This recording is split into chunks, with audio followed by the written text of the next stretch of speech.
gonna get started.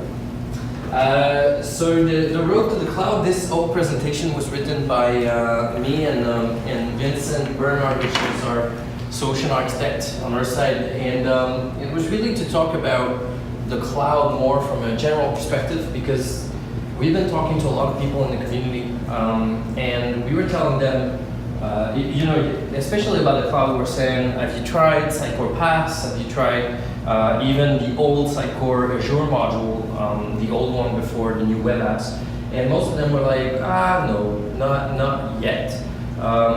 So it was more of a, so some clients were interested in going past, mostly to save on the infrastructure, but the curiosity around the cloud, and they were in the MVP community, but just trying it and understanding mostly the challenge that you'll have when you actually move to the cloud. Seems like not a lot of people were used to it, and the cloud was still a bit of a, like, people know what it is, mostly, you know. Obviously it's kind of normal to know cloud computing in 2018, but they didn't know exactly what's the kind of change of mind or change of mindset that you need to take when you move from on-premise to cloud. So that's why we decided to say, look, let's talk about Sitecore, what they offer in the cloud, and mostly let's do a parallel a little bit on what we've done from Coveo side of thing in the cloud, because we did that migration about 5 years ago. And we did a more aggressive migration than Sitecore at this point, where we decided to move everything to cloud SaaS. And what was the impact on our partners, on our clients, and even internally on our infrastructure, on our development team and all that. So kind of opening the hood and saying, so as someone that wants to move to the cloud, here's what you might expect, and here are the different changes that you might encounter. So this entire presentation is, so you don't really have to look behind me. I want you guys to listen to me. So we decided to do just a few slides. Mostly you will see cloud on pretty much every slide. That was the only link between these different images. And a few bullet points, and that's pretty much it. So it's really about bullet points and all that. I might switch to demos depending on what is needed. So anyway, I'm going to talk mostly about what is the architecture as a provider, what is the actual, so it's not even written in the agenda, we had like 4 points and I forgot one. I'll talk about Sitecore deployment scenario, current state with the cloud, our Coveo journey in the cloud and mostly what we learned from it, and how this applied to the Sitecore journey as well. So first of all, just a kind of a refresh on what's a cloud infrastructure and what are the different infrastructure models. Something that is not necessarily understood by everyone. A lot of people are thinking, okay, so I used to have my Sitecore on an Azure platform, on Azure, on an Azure VM. What's the difference now? Well, it's a PaaS, and they're like, okay, so that's a bit like, when I use Trello or Jira or something like that. No, that's a SaaS. So it's a little bit different. So just a kind of a reminder, mostly Sitecore for a lot of people, even if they're on premise, they usually use a IaaS model. So mostly infrastructure as a service, which is you provide your own VM on whichever instance you like, usually on Azure, because Microsoft has always been a stack, but it could be on Amazon Web Service, on Google Cloud, on a private cloud, on Rackspace Cloud. They have their own private cloud. And mostly you have full control over the VM, full control over the infrastructure. The downside of this is that you have the cost of that infrastructure also that comes with it, and the complexity of it. So mostly you're not in any way outsourcing your IT development. Actually, you are increasing the load on IT because they need to be DevOps as well. So if you had an IT team that was really focused on, I know how to manage server, I know how to manage a Windows infrastructure, and I just add racks to my server to have new machines, moving to a cloud infrastructure and using, for example, Amazon or Azure services to pop up new machine and to work on the elasticity of it. That requires a little bit, especially if you want to do automatic provisioning, which is usually what you want to do when you move to the cloud. It requires a bit of a DevOps spirit. Platform is really where Sitecore is going. So mostly you take the important pieces, mostly you take the pieces that were important from the software. So if we take Sitecore, it means the CMS, the marketing platform, every single module like the email experience manager, print experience manager is more or less going to the cloud, but still it's there. You take everything that's actually important, put it in the cloud, and the infrastructure, you kind of separate it in between services. So have you guys tried the web app? The new PaaS web app, Sitecore PaaS? Yeah, yes? Yes, no, yes, no, no. Okay, so mostly what happened is, let's say you have a standard server in which you install IIS. You have another machine on which you install a database server. You could bundle all of this together if you're bold, but it might crash at one point, but for a development environment, that's fine. Then you have your logs will be simply on a file system. And if you want to start caching, you will also use it usually with the RAM and the power of the actual development machine. In this case, I moved my Sitecore to the cloud. My Sitecore content authoring instance become a web app. So mostly it's a web application that offers me exactly the same experience that I had on premise. If I'm a content author from Sitecore, I have the exact same access point. But everything underneath, the logs will go on in App Insight, which is an Azure application.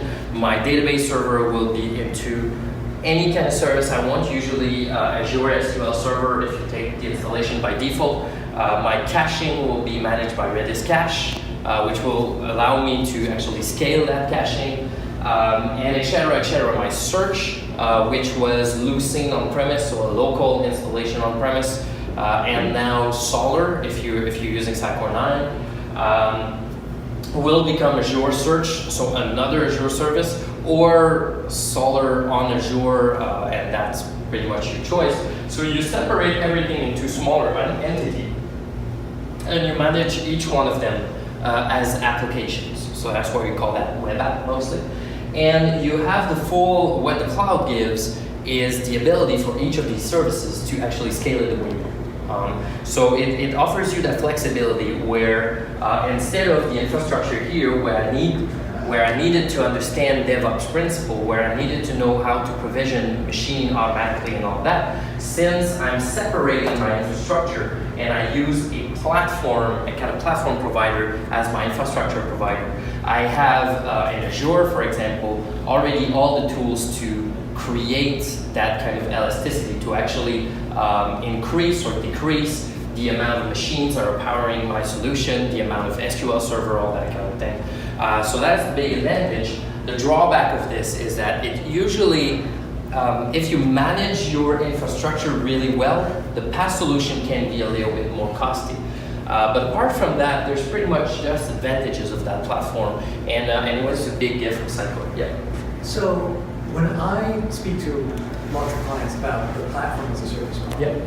Usually the first thing out of their mouth is, oh great, you don't have to patch the machines anymore, you don't have to install IIS security updates and things like that. Yep. They view it as a cost reduction instead of this way to enable better scale or appropriate utilization of resources. Is that something that you found as well? Yes, it is, and this is usually something even from when we sell our own stuff, SaaS versus our previous on-premise. Even if it's more expensive as a service, the fact that they have to reduce usually their IT cost on it, yes, it is also, it can be a cost reduction. Yeah, it depends on the amount, so the bigger the site, the bigger the reduction usually, because you'll end up having an IT team which is quite massive at one point, and managing that IT when you can take all of these resources, move them somewhere else, yeah, you do save quite a lot. And upgrading, that's a really good point as well. The fact that you separate everything, it means that upgrading all little parts makes it also easier, and your mostly the platform will take care of making sure that all your services are always at the latest and greatest. And yeah, so you don't need to, you don't necessarily need to script the creation of new machines you will script the creation of new services. So when you go Sitecore PaaS, one of the smart thing that Sitecore did was that they really integrated everything into the Sitecore, the Microsoft Azure Management, what we call ARM, Azure Resource Management. That's the resource I was missing. So that kind of ARM template principle, which is when you create a resource into Azure, you simply pass a script, which is like a grocery list of the services that you need, and you pass that to Azure, and Azure creates all these services for you. This is great. It's a great feature from Azure, and what Sitecore did is mostly you take your on-premise solution, your development solution, you put it into a kind of web-ready solution, which is just you pretty much just take the config file and move them around so that it's ready for the cloud, and then you push that solution in the cloud, and you tell Azure at the same time, please, Mr. Azure, host this solution and all of the related services that I need. So I need this amount of databases, I need Azure Search, or Solar. You can, if you have a Solar services that run in the cloud, I know Bitnami does it, you can say, I need that Solar from Bitnami, I need this and this and this. So from a I would say a developer perspective, because at the end of the day, on a lot of Sitecore projects, the main development firm and the Sitecore integrator and the developer becomes a bit of the IT guy as well. Because it sets up IIS properly, sets up Sitecore properly. I think I never had a fellow technology MVP that told me, oh yeah, the IT team, I just asked them to install Sitecore and everything was fine. That actually never happened. You always end up installing your own stack of technology. So being able to just come in with an actual script, which you can reuse in between solutions. I mean, it's always the same kind of thing you need. You can just iterate the amount of server you need depending on the project. It makes things so much faster for everyone when it's time to roll into production. And this is the state where Sitecore is at the moment, and this is where Sitecore is comfortable as well at the moment. And I don't think it will go to that third phase, although it's not really 1 through 3, it's really a different alternative. And the third one is a solution. So mostly a solution, Twitter is one, Facebook is one. So mostly you have access to the software, and that's it. You have absolutely no access to the infrastructure, and usually the way that your infrastructure scale is defined in your contract. So in our case, because Coveo, we're a SaaS service, a lot of people will ask us, are you guys faster or slower than Solar and all that? And the answer is, we're a SaaS solution, don't care about this. In the contract, you have under 1 second response time on your query. That's all that matters, and that's pretty much it. So you don't, and people ask us, how do I scale? How do I create new instances to have my query faster and all that? You don't care about that. We take care of it. So, so the advantage of the solution, it's turnkey. So you install it, usually it's already there, it already exists. The disadvantage, not as much flexibility, depending again on what you need. WordPress has always been a little bit closer to the solution than the platform, but WordPress compared to Sitecore doesn't have the flexibility that Sitecore has. Obviously, you cannot scale it the same way. So that's why Sitecore as a platform is really more comfortable in the platform sphere, while end user, pop-in mom shop, WordPress for blogs and all that, for people that are not really into the tech side of things, will prefer the solution, and the solution as a service. So I'll jump in there because it's a small room. Yeah, go on.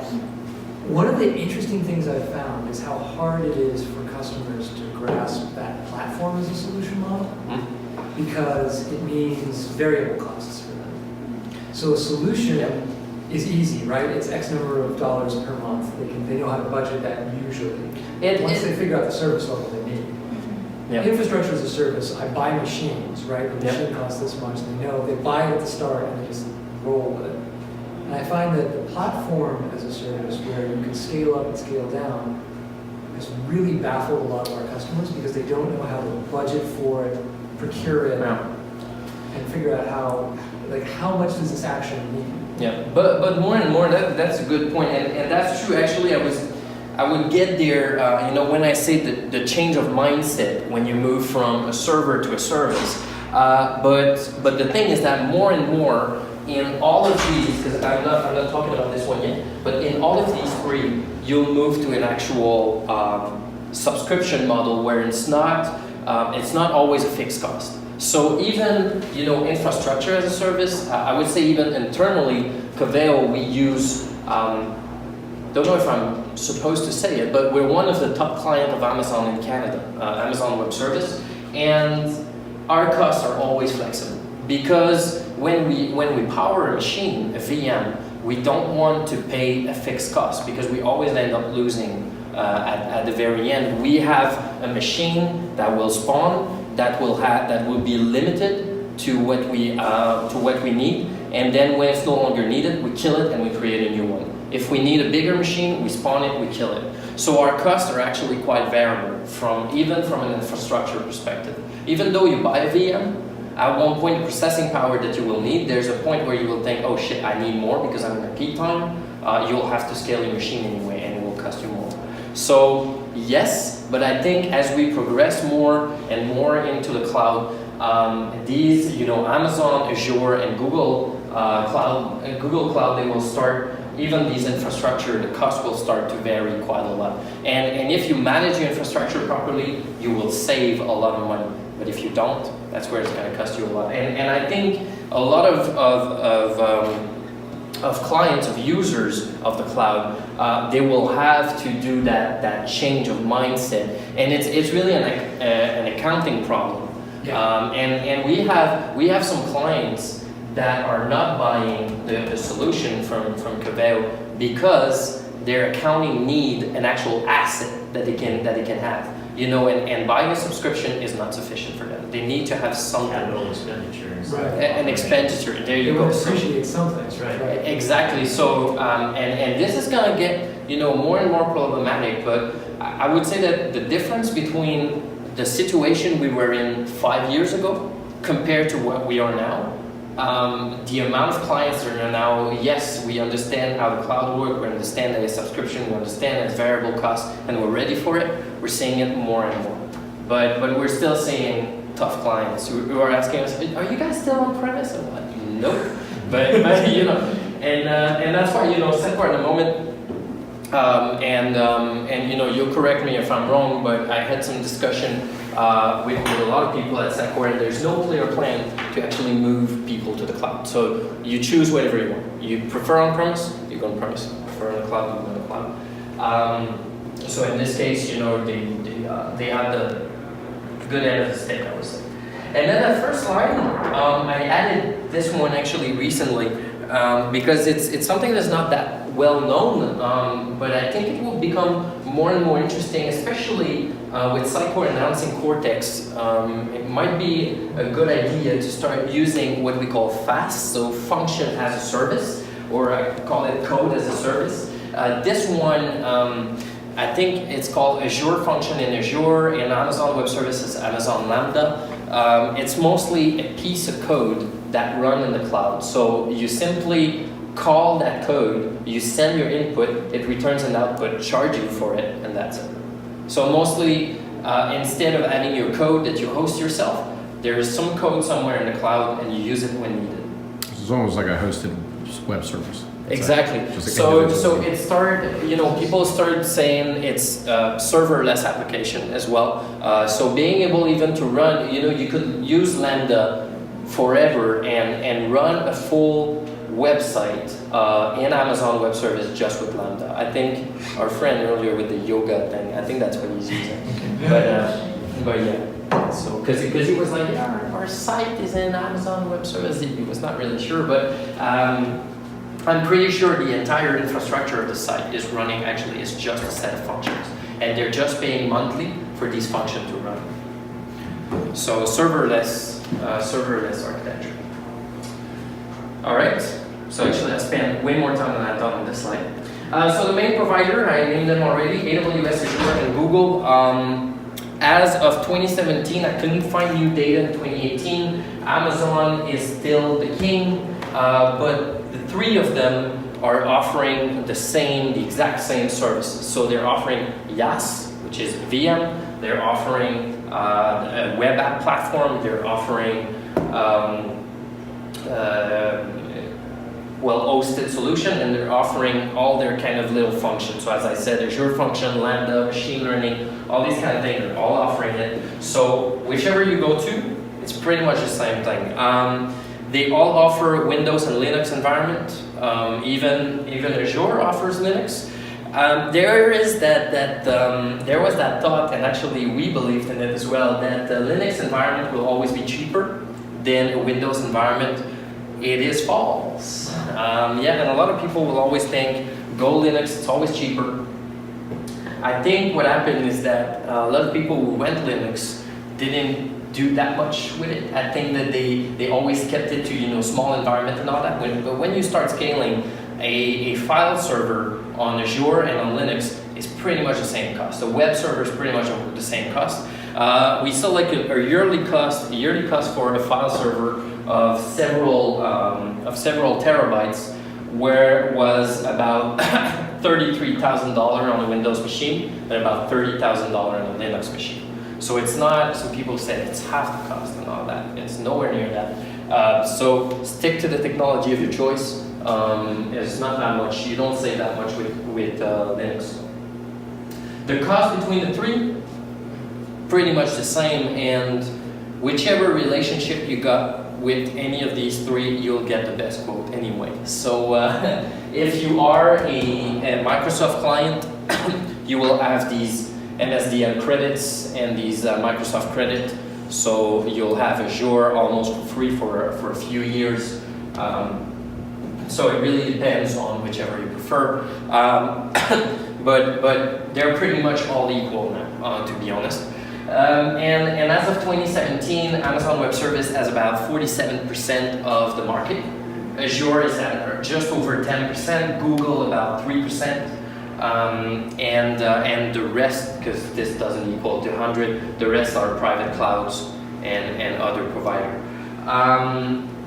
And AWS, obviously the reason why it leads is not because it was the best, it's just it's the oldest by far, by a few years. Azure is now about 5 years old, maybe a little bit more. Google's a little bit younger. The Google Cloud service was actually created by Google to host their own stuff. So mostly to host Google Search and YouTube, and they thought, why not sell it? We're at a point where we know our stuff pretty well, so we might just want to sell it. So I understand what Amazon did as well. Is that their? Yeah, exactly. Amazon. So Amazon, that's where it all started, because they were like, we scale that infrastructure. We have farms everywhere around the world. So why not sell it? That actually brings to one point that I was about to forget. One advantage of Amazon Web Service, but Azure is quickly catching up, is the global distribution. So mostly Amazon is everywhere. Azure is catching up. Yeah. The thing is, Azure is catching up. Azure Search, not yet. It's almost there, but it doesn't mean if you have Azure somewhere like in the Philippines, for example, it doesn't mean that Azure Search will be in the Philippines. So just be careful, especially with Sitecore if you want to go Azure Search, but I'll give you some insight and maybe not go Azure Search. So I have one other question actually for the room, and as a non-technical Sitecorean, I have a question. You mentioned the three clouds. I have not heard yet of a Sitecore project being implemented in Google. One of our guys actually, that Dean and I pulled off of something today, that's what he was working on today. Really? Yeah, we've done it too. We've just spun up a Google Cloud. Really? That's interesting to know. I've always wondered about that, and it just seems like a good time to ask. No, and that's a good point, actually. Me neither. So thanks, guys. I saw it on Amazon. I saw a few Amazon machines, but yeah, usually on Azure. So the current Sitecore situation, I will skip that slide because I explained it already. Yeah, Sitecore is now going past. And any of you worked with the old Azure module, the the Sitecore Azure module a little bit. A little bit. Every people that used it had the impression that they were the first one to use it and pretty much the last one to use it. So no offense, but it was not there yet. But now they got it right. I thought there was kind of a deployment thing. Oh. Okay, I thought my slides were mixed up. So I'll come back anyway. Because I don't want to talk about Coveo right now, I will talk first of all about deployment. So there are mostly two methods of deployment for Sitecore. One is mostly just for show. The other one is the real deal. So you can use the actual Azure portal to create a Sitecore application. So you simply search for an application on the Azure portal. I have it open, so if you guys want to see it, I can show it, but it's not really impressive. It's just you search Sitecore and you see Sitecore there, and then you just enter what you need to enter, so mostly your credential and all that, and you'll have a Sitecore farm that comes out of it. That is really cool for a demo. You know, when you see, there you go, you can use it in Azure Pass. But the real way people would use it is with, as I said, ARM templates. So mostly in Sitecore 9, it's even easier than it used to be. Sitecore 9 as a whole, the installation process is now a little bit different. It's really scripted. Harder if you're new to Sitecore. It's a good improvement if you're a Sitecore veteran and you always wanted to have more of a scripted approach. But mostly, once you have your beautiful Sitecore environment set up in a local machine, not necessarily in the cloud, you use a web deployment package which will convert, as I said, everything that you need into all your Sitecore environment into a web-ready solution. And then you use your ARM template and push that to the cloud, and that's pretty much it. And the thing is that this is obviously the first deployment, but it's also how you upgrade later on. So mostly when you want to change a service, when you want to upgrade a service, when you want to deploy a new package, you use the same kind of scripting method. And usually, because the Sitecore community is really PowerShell first, you will do all of that in PowerShell scripts. So that's usually how it does. So I mentioned that already, so I'm not going to spend that much more time on it. Some consideration, what are the limit right now of the Sitecore Cloud? Still a little bit lacking in feature parity, less and less, but still. So just make sure that the feature that you need is supported. Last time I checked with 9.0.1, pretty much everything was there. No commerce though, so commerce still not there. But yeah, so feature parity is almost there. One thing, Azure Search, still limited. The framework itself, so the query framework is, it's very well documented what kind of method are working and what other are not working. One of the big things is that XConnect itself was really built to work with Solr because of some limitation with Azure Search. So if you go in Sitecore 9, I would say forget about Azure Search for the moment. You know, that might, so it might work better in the near future, but at the moment, let's not wait for Microsoft to fix Azure Search. Just move on, use Solr. It works well anyway. So forget about Azure Search. Another consideration, obviously, if you've never went to the cloud,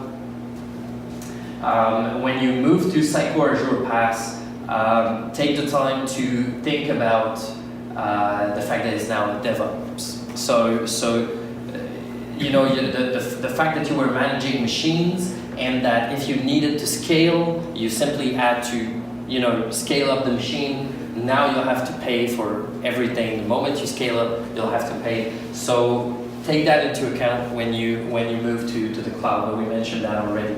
I forgot something about my consideration. I thought I had a further list. Oh yeah, and one of the things I think that made it harder for the community to really get into the cloud is the fact that, especially with Sitecore 9, it's hard to test it. And one of the reasons is that you need to pay for it to test it.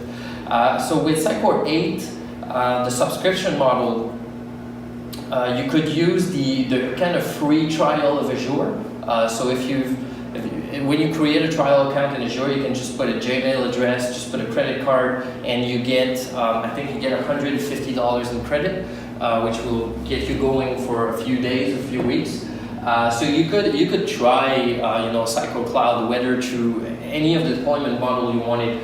But with Sitecore 9.0.1, I tried to do the same thing, and I hit an error, and I reported the error to Sitecore support, and I received an answer that says your subscription model does not work. So both, you need to have a paid one. So both the free trial of Azure and the MSDN credits. So if you're a .NET developer like myself, with Microsoft Visual Studio, you get always $75 a month of credit, which you can use. This is what I use for my testing environment in Sitecore 8. Sitecore 9, I could not. So I had to ask my boss to get us an environment to test. And our tagline since then is, pardon my French, delete your shit once you stop using it, because it costs quite a lot of money. So when we test in version 9, we usually create an environment, test what we need to test, and then delete it.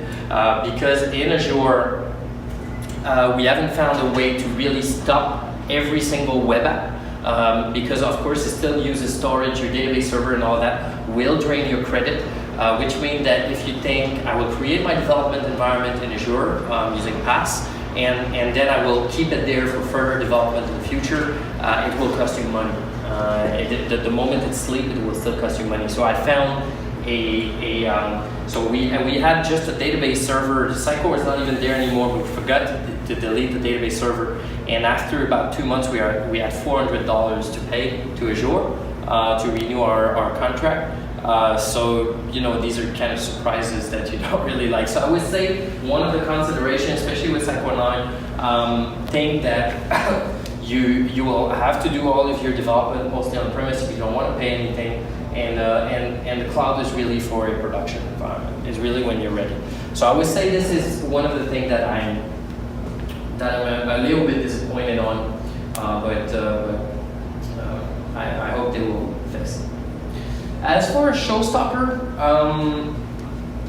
they're not really, to be honest. I mean, it really works.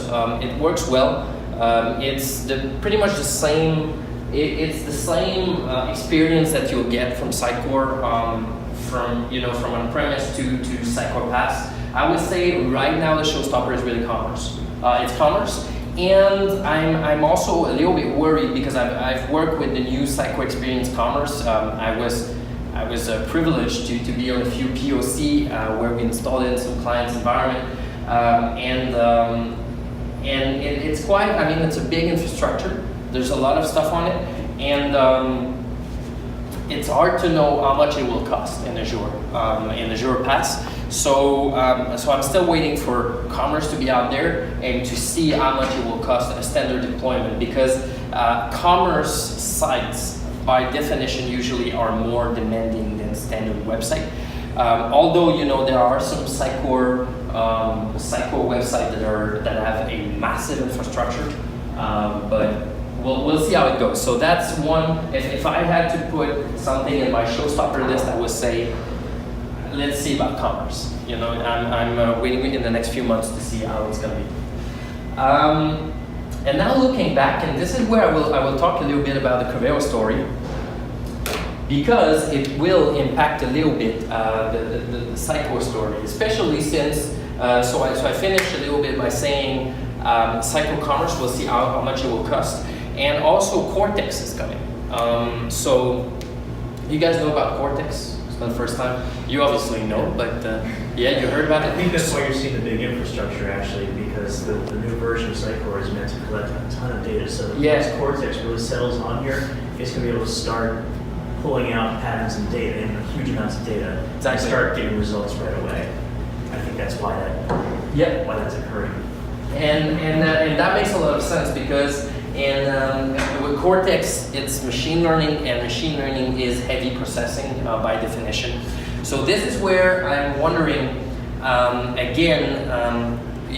what will be the cost of this? Because so far I've seen with Cortex, I was really interested into it, and I'm discussing a lot with a group of MVP that have created the Sitecore machine learning group. So if you don't know, there are mostly 3 of them. It's Mark Style, It's Mark Mark in the UK. Una, which I will not even try to pronounce her last name, so she will kill me next time she sees me. But from Denmark, and Amanda Shiga from NLC Valtech. Actually, it's now Valtech. NLC doesn't exist anymore in Canada. The three of them are really into machine learning.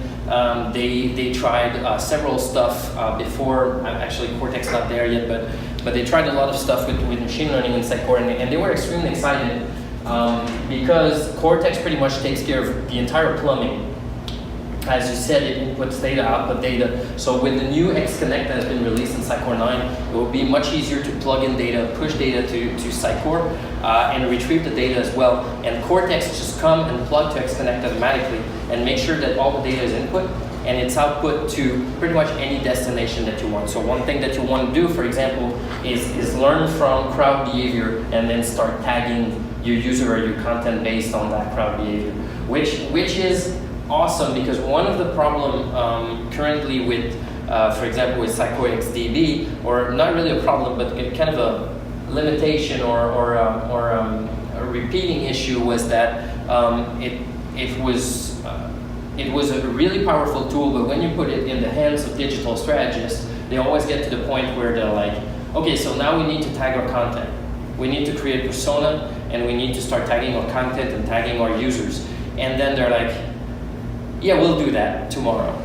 And it gets to a point where at the end of the day, people were using XDB for several things. We're using it for the Sitecore Analytics to push to Power BI was really popular, so pushing Sitecore Analytics data to Power BI. But really segmenting their content and their user, it's not, I've seen several projects that have done it, but not all of them. Not everyone that purchased XDB really used it the way it should have been used.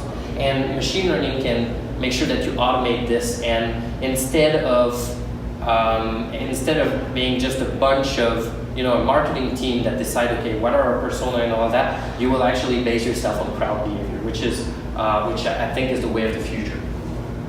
But the thing about this, however, is machine learning is expensive by definition. It's a lot of processing power. So again, in an Azure scenario, Azure PaaS scenario, I'm looking forward to see what will be the cost out of this. So mostly you have a project, you want to install Cortex, it's there, it works, that's fine. But then every time I build this model, how much processing it will require, how much money will come out of this. Will we ever have Cortex as a solution as a service, Cortex as a function as a service? These are all things that we'll see in the future. But this is why I want to talk a little bit about the Coveo story, because we do machine learning it's really canned machine learning. We do it for search, but how we made sure that it scaled is by making sure that nobody could install a machine learning module themselves. We share the machine learning infrastructure across all of our clients, and that's why we imposed our SaaS solution. So Coveo used to be an on-premise server that you install, so very similar to Sitecore, where you set up a server, you install the Coveo index on top of it, and then if you need to scale, you buy mirrors and you install one server per mirror. If you use Solr, it's pretty much the same thing. So you have the Solr master, and then you have Solr slave. That has changed recently. I don't remember what's the new name for slaves, but it used to be master and slaves at the time where I was working with Solr. So that was really a kind of, you own everything and you take care of the processing power of each of your machine. And then we decided to move to the cloud. But the first thing that we did is really, when you think about the cloud, you take a machine and you put it somewhere else and you connect to it, and that's how the cloud works, And that's exactly what we did. So we took the on-premise server, put it on our own hosted infrastructure, and then provided a UI. We created a service in between, which is queried with SOAP. And you had a kind of administration interface, and you had a full-on Coveo machine that was running behind it, and that was the SaaS solution. So there you go, user, you now have just a UI, and the machine's running behind it. It works. it's more of a managed service than an actual cloud infrastructure.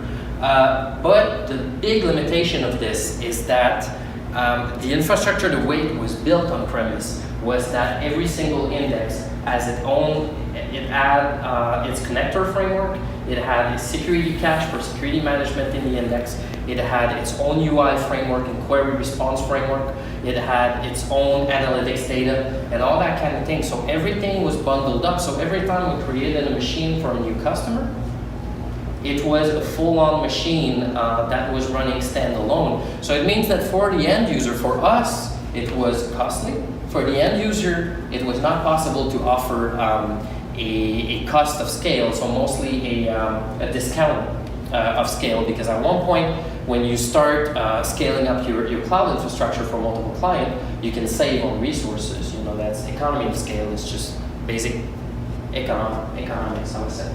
So that's why we did what nobody wants to ever do, mostly a software company, what you never want to do as a software company, and it's start from scratch. You never want to do that, and I hope if you ever start a software company or from the Sitecore side of the thing, that you never have to do it, because it is a way to really kill your company. But we did it, and it worked. So mostly we created a Cloud V2 platform where we got rid of everything. We got rid of our index infrastructure, and everything became shared resources. So our infrastructure to scale the index environment, the infrastructure to scale the search environment, to scale the analytics and machine learning, most importantly, was separated and distributed between all of our clients. So as a client, you still have your own environment. Your index is not shared, but all of the infrastructure around it is shared, which means that if I'm a client that I'm more demanding, I will require more resources, and the resources will move around.